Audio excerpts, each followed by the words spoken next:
Sachin GIDC વિસ્તારમાંથી મળેલી અજાણી મહિલાની લાશની હત્યાનો ભેદ ઉકેલી સુરત શહેર ક્રાઇમ બ્રાન્ચે ગણતરીના દિવસોમાં જ આરોપીને પકડી પાડીને સફળતા મેળવી છે।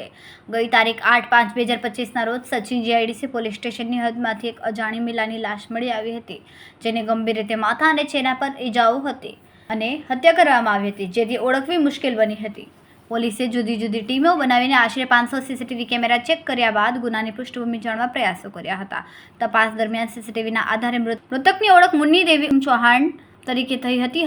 આ હત્યા અરમાન છોટેબાબુ હાસમી કરી હોવાનું ખુલ્યું છે। આરોપી હત્યા કરવા બાદ બિહાર તથા નેપાળ ભાગી ગયો હતો, જેને શોધવા પોલીસની ટીમ સતત પ્રવૃત્ત રહી હતી। આજરોજ મળેલી ચોક્કસ બાતમીના આધારે ક્રાઇમ બ્રાન્ચની એન્ટી ઓર્ગેનાઇઝ ક્રાઇમ સ્ક્વોડે આરોપી અરમાનને પાંડેસરામાંથી ઝડપી પાડ્યો છે।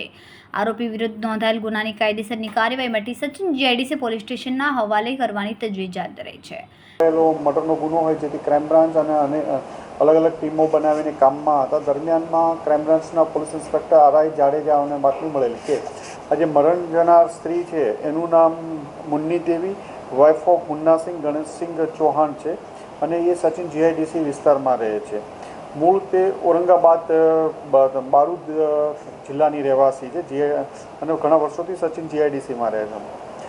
એને એક કિસમ અરમાન છોટેબાબુ હાસમી સાથે રિલેશનશિપમાં હતી અને બંને સાથે ઘણીવાર રહેતા હતા અને એના હસબન્ડ સાથે પણ રહેતી હતી અને અવારનવાર આ બંને વચ્ચે ઝઘડા પણ થતા હતા। આ પ્રેમ પ્રકરણમાં જે મુન્ની દેવી જેનું મર્ડર થયું એ અરમાન છોટેબાબુ હાસમી ઉપર શંકા રાખીને બંને વચ્ચે ઝઘડા થતા હતા અને 8મી તારીખે બંને વચ્ચે ઝઘડો થયા પછી બહાર જમવા ગયા અને ત્યાં જમ્યા પછી એને મર્ડર કરી અને પાઇપથી ભાગી ગયો હતો। સૌપ્રથમ એ અહીંથી ભાગી અને એ મૂળ જે હાસમી છે અરમાન હાસમી એ પાંડેસરા વિસ્તારમાં રહે છે, ઓરિજિનલ બિહારનો રહેવાસી બક્સર જિલ્લાનો છે।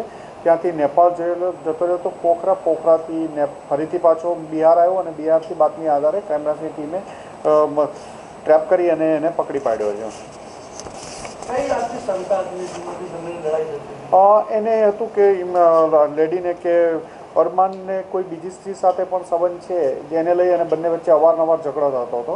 એના હિસાબથી બંને વચ્ચે આ ઝઘડાના હિસાબે આને કંટાળીને એનું મર્ડર કરી દીધું।